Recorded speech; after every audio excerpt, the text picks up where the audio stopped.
NCERT science class 6 अध्याय 7 पौधों को जानिए। बाहर निकलकर अपने चारों ओर के पौधों का परीक्षण कीजिए। क्या आप देखते हैं कि कुछ पौधे छोटे और कुछ विशालकाय, जबकि कुछ धरती पर हरे धब्बे की तरह दिखाई देते हैं। कुछ पौधों की पत्तियां हरी हरी होती है, जबकि कुछ पत्तियां लालिमा युक्त होती है। कुछ पौधों के फूल बड़े एवं लाल है तो कुछ नीले, तथा कुछ पौधों में पुष्प भी नहीं है।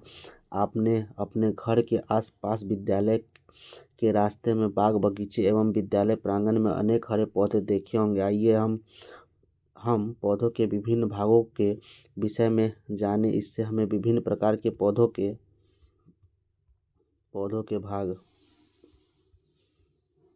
प्राकृतिक भ्रमण है ना के बीच अंतर समझने में सहायता मिलेगी। क्या आप 7.1 चित्र में पौधों के तने, शाखाओं, पत्तियां इत्यादि को नामांकित कर सकते हैं? इन भागों में रंग भरिए।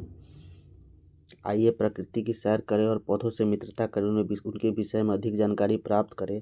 शाक, झाड़ी एवं वृक्ष। उन पौधों के तने एवं शाखाओं को ध्यानपूर्वक देखिए जो आपस में आपसे कम लंबे हैं, जिनकी लंबाई लगभग आपके बराबर है, तथा जो आपसे बहुत अधिक लंबे हैं। तने को स्पर्श कीजिए तथा यह जानने के लिए कि तना कोमल है अथवा कठोर, इसे धीरे से एक ओर मोड़ने का प्रयास कीजिए। ध्यान रखें कि वह टूटे नहीं। लंबे पौधे के तने की मोटाई मापने का प्रयास करें। पौधों का संवर्ग। पौधों के नाम दिए गए हैं, ऊंचाई दी गई है। यहाँ पे तना दिया हुआ है, कोमल, मोटा, कठोर। तने के आधार, शाखाएं कहाँ से निकलती है, और तने के ऊपर पौधों का संवर्ग। टमाटर है ना, छोटा पौधा होता है जो हरा होता है, हाँ ठीक है, कोमल भी होता है और पौधों का शाख होता है। आम बहुत लंबा पेड़ होता है और मोटा होता है, कठोर भी होता है, और तने के ऊपर से, हाँ, और वृक्ष होता है ये।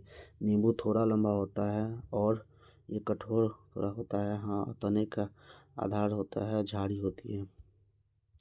हमें यह भी जानना चाहिए कि शाखाएं भूमि के पास तने के आधार के अथवा कुछ ऊंचाई के बाद निकलती है। अब हम प्रेक्षित सभी पौधों की सारणी 7.1 में वर्गीकृत करेंगे।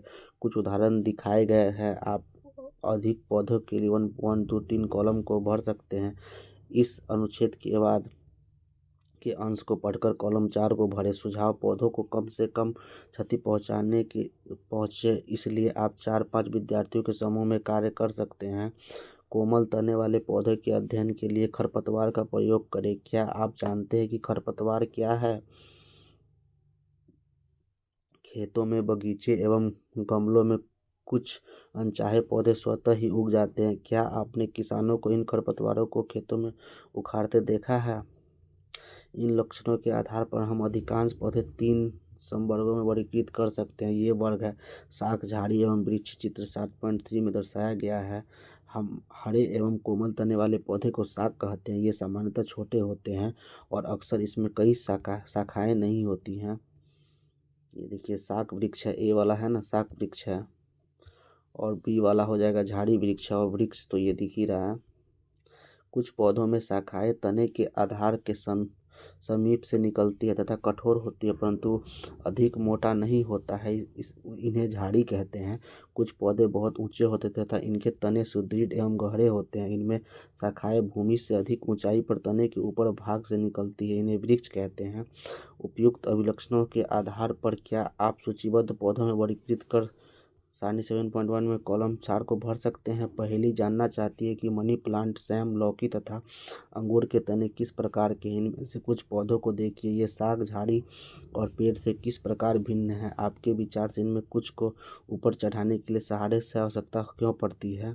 कमजोर तने वाले पौधे सीधे खड़े नहीं हो सकते और ये भूमि पर फैल जाते हैं। इन्हें विसर्पी लता कहते हैं। जबकि कुछ पौधे सहायता से, है ना, आरोही लता है, और ये विसर्पी लता है। तरबूज, ये सब ये आरोही लता है, ऊपर चढ़ जाते हैं। ऐसे को पौधे को आरोही कहते हैं। ये शाक, झाड़ी और पेड़ों से भिन्न है। संभवतः आप अपने विद्यालय अथवा घर पर कुछ पौधों को देखभाल करते रहे होंगे। आप अपने घर अथवा विद्यालय में पाए जाने वाले वृक्ष, झाड़ी अथवा विसर्पी लता के 2-2 पौधों के नाम लिखिए। तना: आप अपने आसपास के पेड़ पौधों को देखें तब उनके तने पर पाई जाने वाली विभिन्न संरचनाओं एवं भागों को देखें। अपने अवलोकन की तुलना अपने साथी द्वारा लिए गए अवलोकन से करें। आपने क्या देखा? तने में पत्तियां, शाखाएं, कली, फल व फूल होते हैं। आवश्यक सामग्री: एक गिलास जल, लाल स्याही, सक्रिय पौधा तथा एक ब्लेड। तना क्या कार्य करता है? गिलास को 1/3 जल से भरें, जल में लाल स्याही की कुछ बूंदें डालें, शाक के तने को गिलास में रखें जैसा कि 7.6 में दिखाया गया है। अगले दिन इन शाखाओं का अवलोकन कीजिए। क्या इस शाख से कुछ भाग लाल नजर आते हैं? आपने देखा कि तने में रंग ऊपर चढ़ गया है। अगर इसे लंबे समय तक रखा जाए तो रंग पत्तियों और सिराओं में भी आ जाता है। तो क्या आप बता सकते हैं कि यह लाल रंग यहाँ तक कैसे पहुँचा? तने में जल ऊपर चढ़ता है। तने में जल यहाँ पे ऊपर चढ़ता हुआ दिखाया गया है। और बी में है कि तने के खुले सिरे का विवर्धन यहाँ पे दृश्य है। इस क्रियाकलाप में हमने देखा कि जल तने में ऊपर की ओर चढ़ता है, अर्थात तना जल का संवहन करता है। लाल स्याही की भांति जल में विलीन खनिज जल के साथ तने में ऊपर पहुँच जाते हैं। पत्ती: अपने आसपास के पौधे की पत्तियों को देखकर अपनी नोटबुक में उसके चित्र बनाइए। क्या इन सभी की आकृतियाँ, आकार एवं रंग एक जैसे हैं?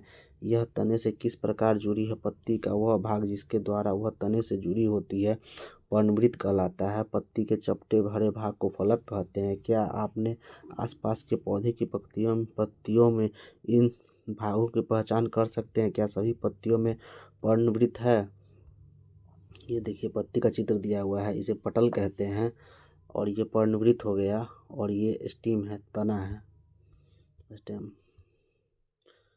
पत्ती के विषय में और अधिक जानकारी प्राप्त करने के लिए आइए उसकी छाप लें। यदि आप सोचते हैं कि पत्ती विशेष छाप नहीं छोड़ सकती तो यह क्रियाकलाप आपको पुनर्विचार करने पर मजबूर कर देगा। एक पत्ती को एक सफ़ेद कागज अथवा अपनी कॉपी के पन्ने के नीचे रखिए और 7.9 में दर्शाए गए चित्र के तरीके से एक स्थान पर दबाकर पकड़ कर रखें। अपनी पेंसिल को तिरछा पकड़िए तथा इसकी नोक से कागज के उस भाग को जिसके नीचे पत्ती है धीरे से रगड़िए। क्या आपको कुछ रेखाओं के साथ छाप दिखाई दे रहा है? क्या यह छाप पत्ती की तरह है? पत्ती की इस रेखित संरचना को सिरा कहते हैं। क्या आपको पत्ती के मध्य एक मोटी सिरा दिखाई देती है? इसे मध्य सिरा कहते हैं। पत्तियों पर सिराओं द्वारा बनाए गए डिजाइन को सिरा विन्यास कहते हैं। यदि पत्ती की छाप को यहाँ पे दिखाया गया है, यदि मध्य सिरा के दोनों ओर जाल जैसा है तो यह सिरा विन्यास जालिका रूप कहलाता है। आपने देखा होगा कि घास की पत्तियों में यह सिराएं एक दूसरे के समानांतर है। ऐसे सिरा विन्यास को समानांतर सिरा विन्यास कहते हैं। विभिन्न पौधों की पत्तियों को बिना तोड़े उसके सिरा विन्यास का अध्ययन कीजिए। आइए अब यह जानने का प्रयास करें कि पत्तियां क्या कार्य करती है। आवश्यक सामग्री: शाक पौधा, पॉलीथीन के 2 पारदर्शी थैले तथा कुछ धागा। पत्तियों में सिरा विन्यास जालिका रूपी पत्तियों में यहाँ पे सिरा विन्यास को दिखाया गया है और जालिका रूपी समानांतर, ये देखिए जालिका रूपी है ना समानांतर। इस क्रियाकलाप को दिन के समय करना चाहिए जब धूप खिली हो। इस क्रियाकलाप के लिए आपको स्वस्थ भली भांति सिंचित धूप में रखे हुए पौधे लेना चाहिए। किसी पौधे की पत्ती वाली शाखा को चित्रानुसार एक पॉलीथीन की थैली से ढककर धागे से बांध दीजिए। दूसरे पॉलीथीन की खाली थैली पर भी धागा बांध कर धूप में रख दीजिए। कुछ घंटों बाद पॉलीथीन की थैली के आंतरिक पृष्ठ को ध्यानपूर्वक देखिए। आप क्या देखते हैं? क्या किसी थैली के अंदर जल की कुछ बूंदें दिखाई देती हैं? किस थैली में जल की बूंदें दिखाई देती हैं? क्या आप बता सकते हैं कि यह बूंदें कहाँ से आई? क्रियाकलाप के बाद पॉलीथीन की थैली को हटाना मत भूलो। यह है ना पत्तियों का क्या कार्य है, देखिए पत्तियों की थैली और पारदर्शी कवर यहाँ पे दिखाया गया है।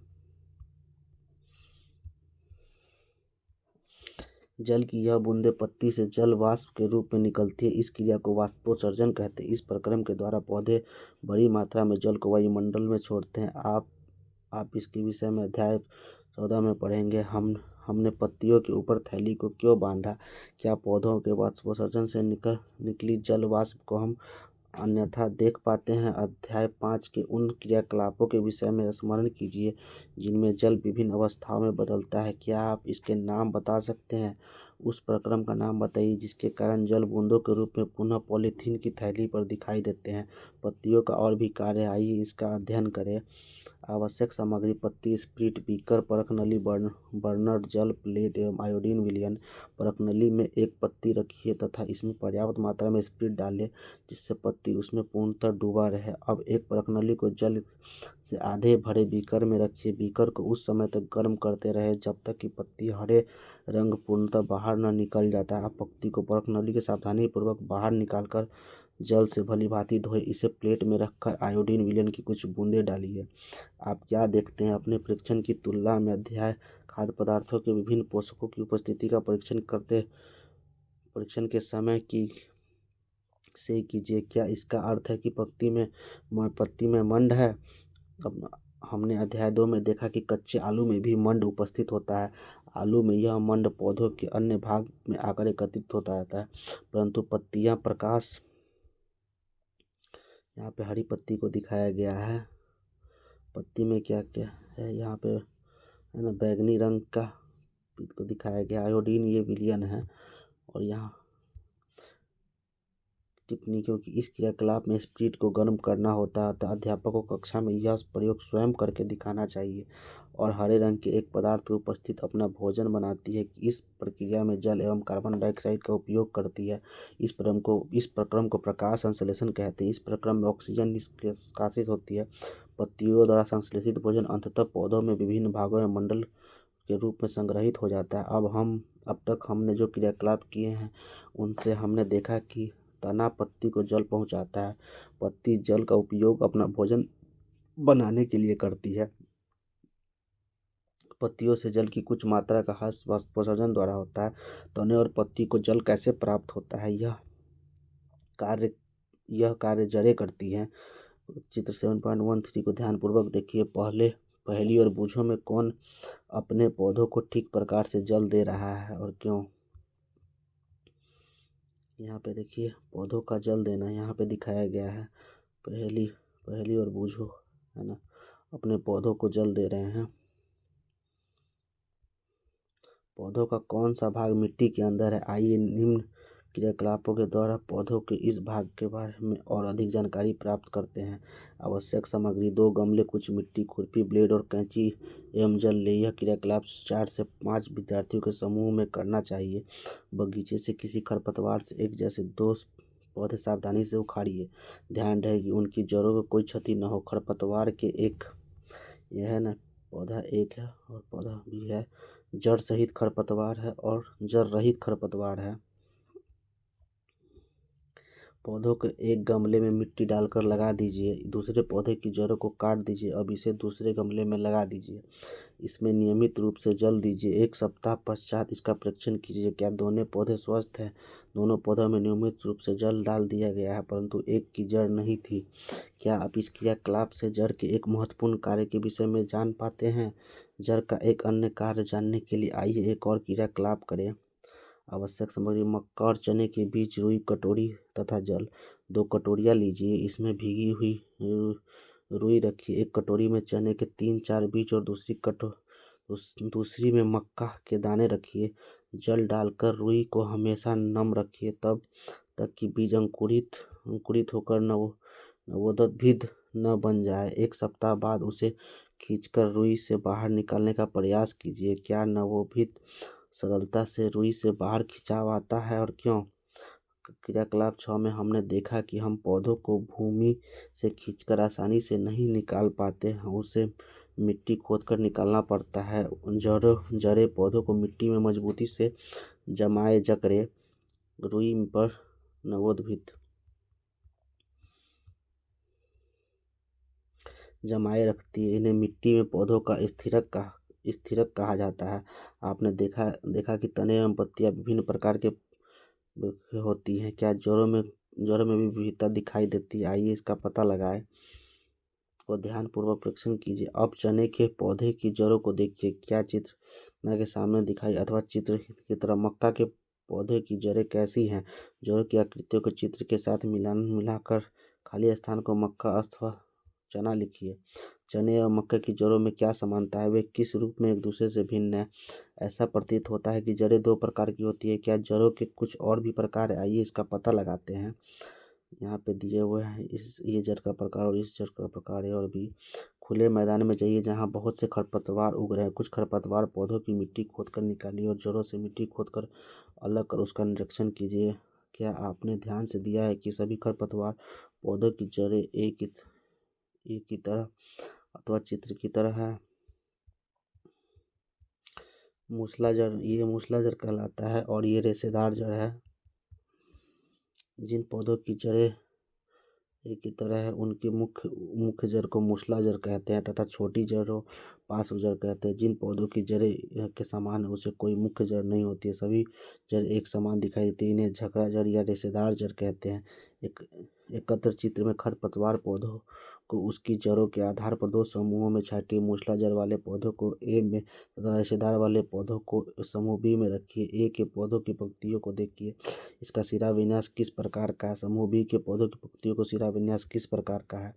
बूझों के मस्तिष्क में एक और अजब विचार आया। यदि वह जानना चाहता है कि पौधों की जड़ किस प्रकार होगी तो उसे पौधों को उखाड़ने की आवश्यकता नहीं है, वह पौधों की पत्तियों को देखकर उसका उत्तर दे सकता है।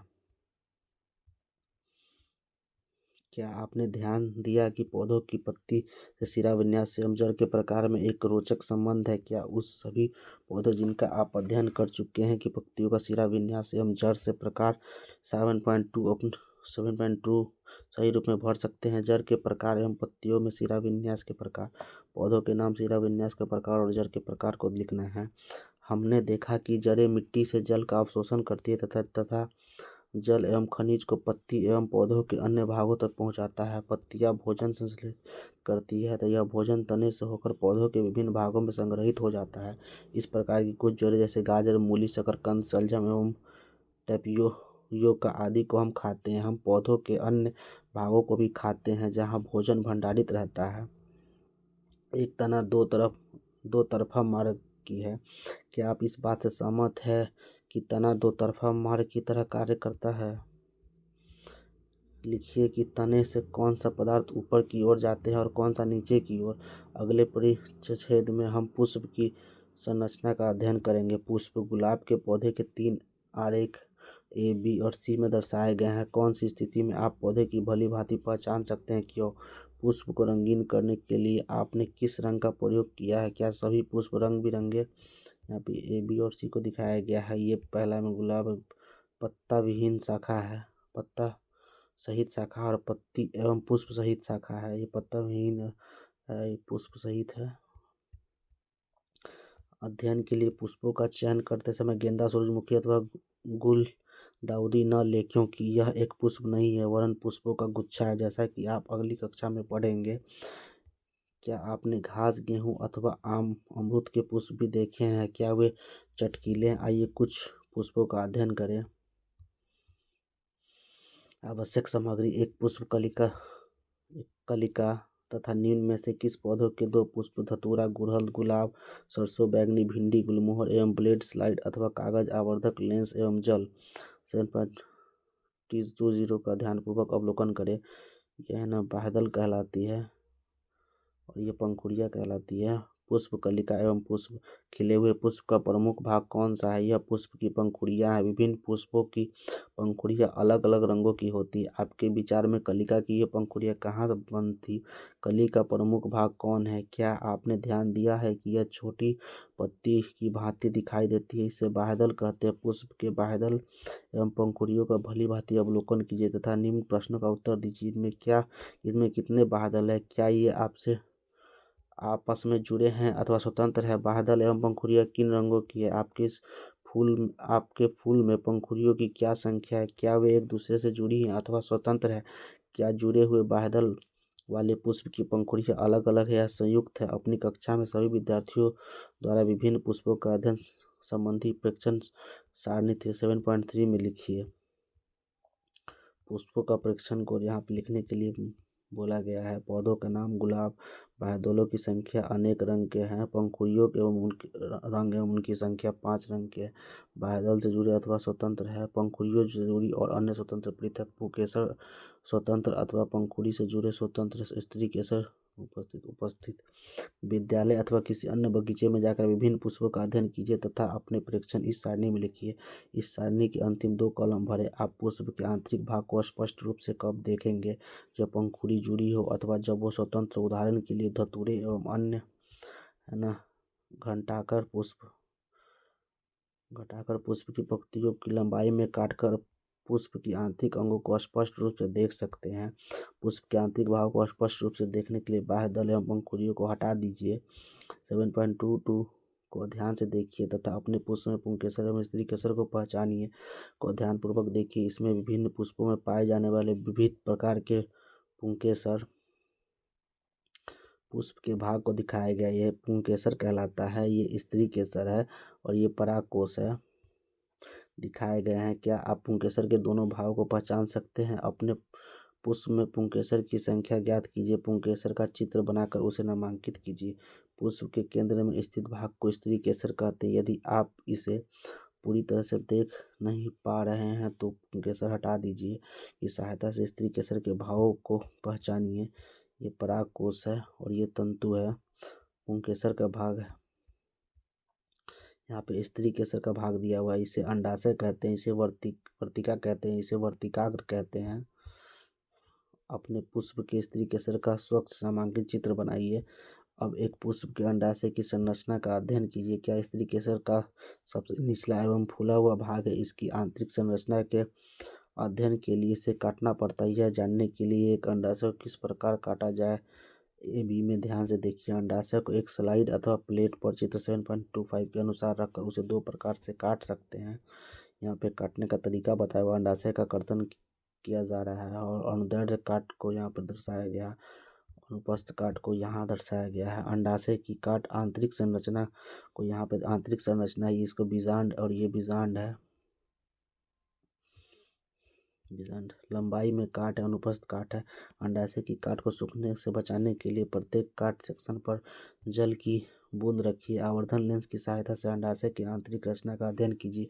क्या आपको अंडाशय में छोटी छोटी गोल संरचनाएं दिखाई देती है? इसे बीजांड कहते हैं। अंडाशय के आंतरिक भागों को अपने नोटबुक में चित्र बनाइए। कुछ और पुष्पों का अध्ययन करने के लिए अपने अध्यापक के साथ विद्यालय अथवा किसी पार्क के बगीचे में जाइए एवं अधिक से अधिक पुष्पों का अध्ययन कीजिए। पुष्पों का नाम जानने के लिए माली की सहायता ले सकते हैं। ध्यान रहे कि आवश्यकता से अधिक पुष्प न तोड़ें। नोटबुक में जो कुछ आपने सारणी 7.3 में लिखा है उसके आधार पर निम्न प्रश्नों का उत्तर दीजिए। क्या सभी फूलों में बाह्यदल, पंखुड़ी, पुंकेसर एवं स्त्री केसर पाए जाते हैं? क्या पुष्प ऐसे भी है जिनमें उपयुक्त पुष्पांगों में से कोई भाग नहीं पाया जाता है? क्या किसी पुष्प में इससे अलग भाग मिल सकते हैं? क्या आपने ऐसे पुष्प भी देखे जिसमें बाह्य दल और पंखुड़ी समान होते हैं? क्या कोई पुष्प ऐसा भी है जिसमें बाह्य दलों की संख्या और पंखुड़ियों की संख्या असमान होती है? क्या अब आप इस बात से सहमत है कि सभी पुष्पों की संरचना सदैव एक जैसी नहीं होती? विभिन्न पुष्पों में बाह्यदल, पंखुड़ी, पुंकेसर और स्त्री केसर की संख्या में अंतर हो सकता है। कुछ पुष्पों में इसके कुछ भाग अनुपस्थित भी हो सकते हैं।